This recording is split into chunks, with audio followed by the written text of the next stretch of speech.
My opponent says we don't need interculturalism. Well, obviously they haven't looked around. You guys heard of COVID-19? You know, the thing that delayed the debate we were supposed to have months ago? Well, this current event alone speaks volumes on why we need interculturalism. Do you know who has the highest death rate amongst Americans in the United States?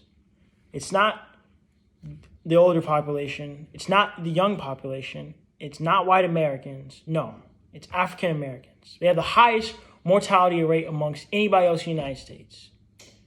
Here's some facts. In Michigan, blacks make up 15% of the state population, but represent 35% of the people diagnosed with COVID-19. This means that blacks in Michigan are 133% more likely to contract the novel coronavirus relative to the percentage of the state, with the death rate hovering near 4% in Michigan. Blacks are also overrepresented for deaths related to COVID-19, accounting for 40% of all deaths statewide. For comparison, whites represent 25% of the people diagnosed with COVID-19 deaths and 26% of deaths. Whites make up 75% of the state population. If we had interculturalism, African Americans would have access to the same healthcare as white Americans. I'm almost certain the mortality rate would be lower if we were all just treated as equals of the handling of the situation. Regardless of everything I just said, America spoke yesterday, January 6, 2021, on why we need interculturalism.